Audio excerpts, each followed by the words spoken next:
አሳሳቢ መረጃ አስደንጋጭ መረጃ ነው። ይሄ ነገር አብርሃም ያወቀው ነገር አለ ያወቀውን ነገር ይንገረ ስለ ሄርሜላ አሁንም በድጋሚ ቦስት አድርጓል። ስለዛ አሁንም ይጠየቅልን አብርሃም ችግሩ ምንድነው ምናምን ወደ ሰላም አለይኩም ወራህመቱላሂ ወበረካቱ። ውድና የተከበራችሁ የኡሙ አይን ቤተሰቦች እንዴት ናችሁ? ደህና ናቸው? ሰላም ናቸው? ሰላማችሁ በያላችሁበት ይብዛልኝ፣ ብዝት ዝት ያደርግልኝ።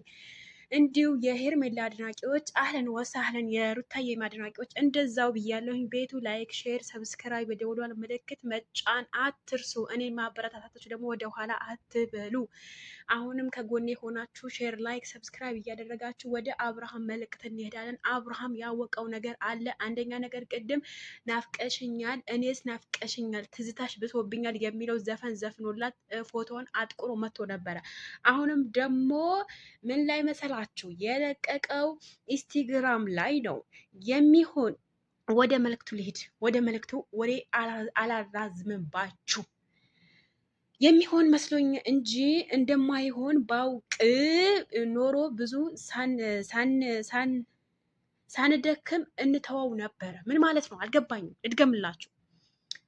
የሚሆን መስሎኝ እንጂ እንደማይሆን ብናቅ ኖሮ ብዙ ሳንደክም እንተወው ነበረ አለ። ኢንስታግራም ላይ የልብ ቅርጽ የሁለት የተካፈለ ልብ ቅርጽ ነው። እዚህ ጋር አስምሩልኝ። አብርሃም ያወቀው ነገር አለ። ይሄ ደግሞ በጣም አስደንጋጭ ነገር ነው። ምንድን ነው የተፈጠረው? አብርሃም እና ሄርሜላ በምን ምክንያት ነው ሊለያዩ የቻሉት? ማጋ ነው ያለችው? ያወቀው ነገር ቢኖር ነው እንጂ እንደዛ አይልም ነበር። አብርሃም እንደዚህ አይልም ነበር። ስለዛ አብርሃም ያወቀው ነገር አለ። ይጠየቅልን፣ ይንገረን። በቴክስት አሳበደን፣ በፎቶ አሳበደን። ምንድን ነው እሱ? አንዴ በዘፈን አሳበደን። እሺ እኛ ምን እንበል እንዴ? ምን እንበል? ምን እንናገር? የጀማአ እንዴ! አንዴ በቲክቶክ አንዴ በኢንስታግራም አሁን ደግሞ በዩቲዩብ ጠብቁ፣ ትንሽ ቆይቱ ማለት ነው። ፌስቡክ ላይም ተለቋል። ኦልሬዲ ፌስቡክ ላይም ተለቋል። ፌስቡክ ላይም ማንበብ ትችላላችሁ። ኢንስታግራም ላይም አለላችሁ። ስለዚህ አብርሃም ያወቀው ነገር አለ። ወንድምየው የሄርሜላ ፎቶ አጥቁሮ መጣ፣ ጥቁር ልብስም ለብሶ። አብርሃምም ፎቶዋን አጥቁሮ መጣ። ከዛ በኋላ የሚሆን መስሎኝ እንጂ እንደማይሆን ባቅማ በቅርብ እናቆመው። ምን ማለት ነው አልገባኝም። ይሄ ነገር የጀማ ገብቷቸዋል። ባነበብኩት ነገር ገብቷቸዋል። ሄርሜላ ባለችበት ቦታ አላህ ይጠብቃት፣ ፈጣሪ ይጠብቃት። ፈጣሪዋ አለ። ግን እና አብርሃም ያወቁት ነገር ሳይኖር እንዴት እንደዚህ ጥቅስ ሊለቅ ይችላል?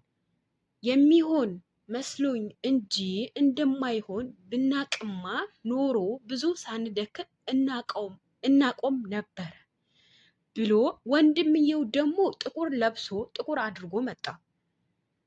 አብርሃምም ደግሞ የሚያውቀው ነገር አለ እንጂ ሳያቅ እንዴት እንደዚህ ያደርጋል እንዴ? ጀማ ምንድን ነው? ምን ተፈጥሮ ነው? አረ በህግ አምላክ ነገሩን የምታውቁ ልጆች የት አላችሁ? የምታውቁ ልጆች አላችሁ? አለን በሉን። በድጋሚ መጣ አብርሃም በአስደንጋጭ ሁኔታ፣ በአስደንጋጭ ነገር። አብርሽ ለምንድን ነው የምታጓጓን? አብርሽ ምን ሆናችሁ ነው? አረ በህግ አምላክ ንገሩን። አረ በፈጠራችሁ አምላክ ንገሩን። እንግዲህ እያንዳንዳችሁ ባላችሁበት ሰላማችሁ ብዝት ዝት ያርግልኝ። የኔ ተከታዮች፣ የኔ የሆናችሁ እህቶቼ፣ ወንድሞቼ ባላችሁበት ፈጣሪ ሰላማችሁ ያብዛልኝ። ላይኩን ሼሩን መጨን አትርሱ። ይህ ቪዲዮ ለአብርሃም መድረስ አለበት። ሀቂቃ እሱ ያወቀው ነገር አለ እንጂ ሳያቅ እንደዚህ አይነት ቦስት አያደርግም። መጀመሪያ ፎቶ ማጥቆር፣ ሁለተኛ ነገር ደግሞ የማይሆን ነገር ባቅማ እንደዚህ ነገር ምንድን ነው? የተረዳችሁ ነገር አለ ወይ? አስደንጋጭ ነው።